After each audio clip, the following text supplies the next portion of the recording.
First of all, I will start my intervention by thanking Mr. Sheun for inviting me to participate in this town hall. Before now, I thought that we have flurry of experts, both in leadership positions and in the National Assembly, so issues of taxation shouldn't be this complex and obfuscating to a point where we will be stuck in a binge-watching rut that we're presently under. So when I got that invitation, I did tell him, I'm not going to participate. I need to see the bills myself because I want to be 100% convinced of what I will say. So they quickly dispatched the bills to me, and I have them there. I have studied these bills, the two most important bills. The other two are establishment bills. And I don't intend to speak to the details because we have heard from Mr. Taiwo, who chaired the committee that produced this wonderful piece of legislation that's before the National Assembly. I've been in the National Assembly for 16 years. And I must say that I've seen very few bills that can be compared to the bills they produce in terms of quality, the originality of thought, and in terms of effect that we will have on our larger economic ecosystem. Having done that, I still, as a representative that I am, I thought that it's not even good enough for me to just come here and present my opinion. So I summoned some of my brothers, leaders in their own right, across all sectors, most of them, almost all of them northerners like me, to say, come, let's look at this thing dispassionately. What is the problem? What are people complaining about? And honestly speaking, I don't begrudge noise in a democracy. As a matter of fact, the more noise your democracy generates, the more functional it is. The only problem is if you allow the noise to degenerate into violence, that is where you have a problem. And then we sit down and look at some of these major objections that are coming from across some of our leaders in the north and some of our brothers. So I wouldn't say I'm an expert. I'm here as a student. I want to learn. But because I've studied this, nothing precludes me from saying my opinion. As a matter of fact, the moment they announced, was it yesterday or the day before yesterday, that I'll be participating in this discussion, my phone almost broke. So many pleaded with me. That was why I knew how important this is. Some were even pleading with me not to even show up. I said, no, but that's not leadership. Even if I disagree, I should go there and tell them that I disagree. So let's look at some of these objections that have been raised. I will address the question of leadership. And my appeal to all of us here, we are all leaders. We should remove the cap of regionalism, the cap of sectionalism, cap of religion, and put on the cap of leadership. Because that is what will resolve the current problems that we have. I think one of the major objections relates to the issue of timing. I've had this even from leaders that I respect. But in leadership, when you talk about timing, the way I have heard them talk about is a tragic misconception of the notion of time itself.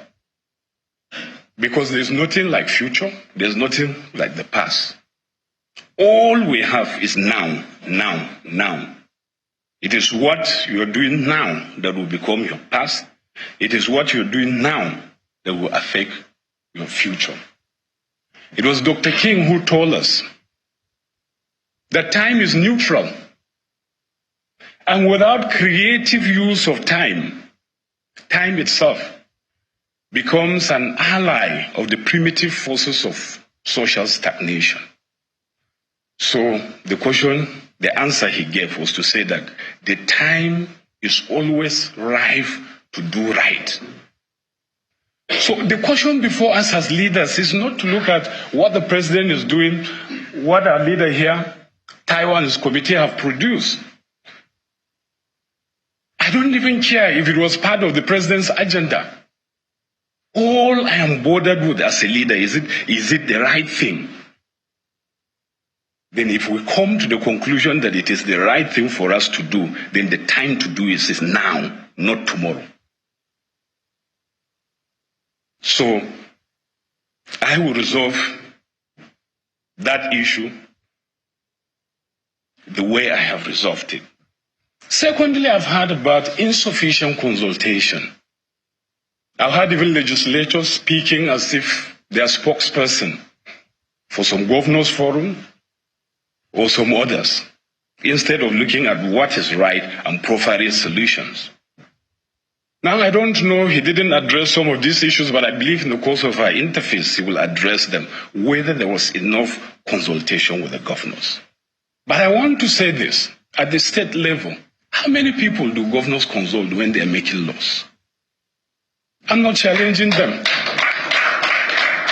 As a matter of fact, in some cases, laws, state laws, are written from the living rooms of governors. But the truth is, we were warned long ago by Shakespeare in his famous work, Pericles, the Prince of Tyre. He said, few are those who like to hear about the sin they love to act. So, should we now stop because governors have not been brought on board, even though it is the right thing to do? Should that be an excuse, really? The answer to my mind is no. Then they talk about popularity. Oh, the bill is not popular. I want to tell this audience that what has defined us as humans, what has given us superiority as humans, most of them were not popular. Talk about the discovery of controlled fire from Homo erectus. That is what distinguishes us as human and conferred on us superiority over all other creations. But before the discovery of fire, human being was number 6 on the food chain. If you had met an elephant, not an elephant, a lion with a prey, would you dare go near it? So chances were that before fire was discovered, when a lion kills its prey, it will let go. Even hyenas will come and eat. Jackals will come and feed on them. As a human being, if you had rolled across baboons, you will run away. But it was fire that gave us the power to scare them away. Everything that we have here is on account of controlled fire. That is what conferred on us superiority. But if you go back to history, student of history will tell you that the idea itself of fire wasn't popular. That is the point I'm driving at. In mythology, it was said it was even one of the gods that rebelled against the Olympian gods and handed fire to man. It was out of rebellion. But now we exercise dominion based on that. Look at J.F. Kennedy, for instance. The idea to land the man on the moon wasn't popular in the US. If I was born and had listened to people like my hero, Martin Luther King Jr., I would have opposed it. Because he clearly told him, why bother spending $20 billion sending the man to the moon while you can use this money to put God's creation, man, on his 2 feet? These were moral arguments. But if JFK were alive today, to see what that 20 billion he invested in putting man on the moon has done for us. Even some of these communications, some people are using internet, is on account of the satellites that are there. but it wasn't a popular decision. Time will fail me to mention about Galileo, for instance. He died in detention for proposing that the earth was round, as against the church's teaching then that the earth was flat. But until much later, even after his death, that they discovered that he was actually right.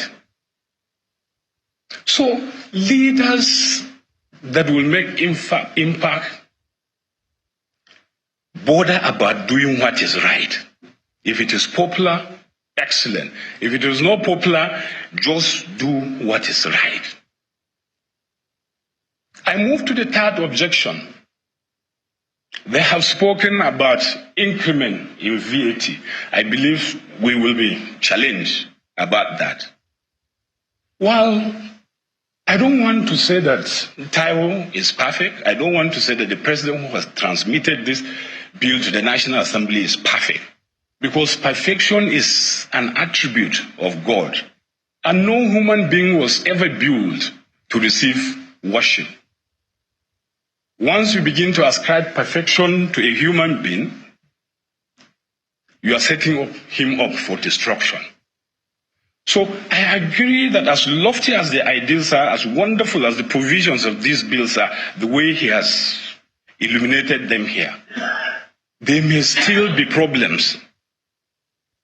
There may still be problems with the bill. And of course, some have pointed it out. They don't want VAT to be raised progressively to 15%. That, of course, can be discussed. If we put on the cap of leadership, we can discuss that. It shouldn't be that because of that, the bill cannot pass. Well, they have talked about the distribution formula, which is the major thing orchestrating all the cries, especially in our region here in the north. I'm a northerner. As long as you are attributing this to the locations where these goods are consumed, and not where the headquarters of the companies producing these goods are located, I'm 100% for it.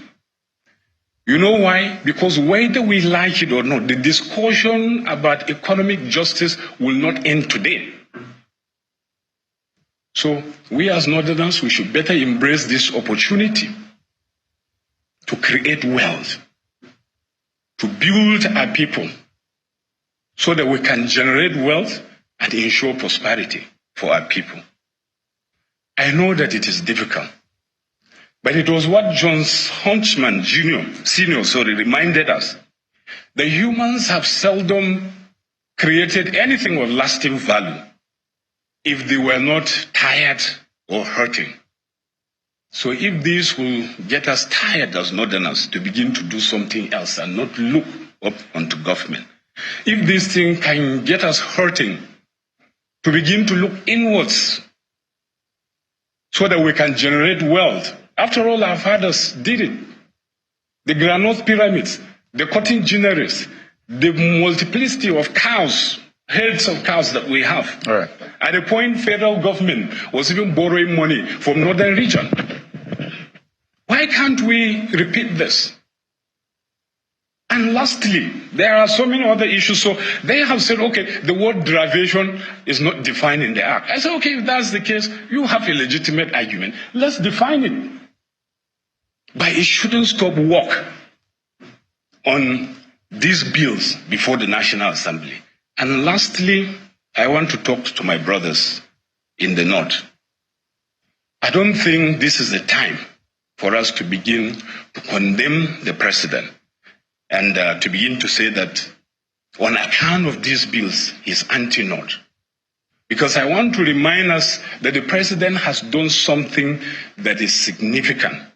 And in my lifetime, if he can pursue this to the end, it would be that there's no Northern leader of my lifetime that has done what the president has done for the North. And I will tell you, it's the creation of the livestock ministry. This is the global business around that, the global market size. of dairies, of beef. In the next 3 years, we'll rise to about $2.5 trillion. You can Google it. So if in the North we're able to organize ourselves in such a way that we can corner just 5% of this global market size of dairies and beef, I tell you, that gives us $250 billion. We don't need VAT from any state in Nigeria to survive. The North can survive for the jump. We are the most endowed part of Nigeria. And don't joke about it. If you doubt, find out from Australia how much they are raking from just mining minerals. There's gold everywhere in the North. We have all the resources. We can survive. Thank you, and God bless you.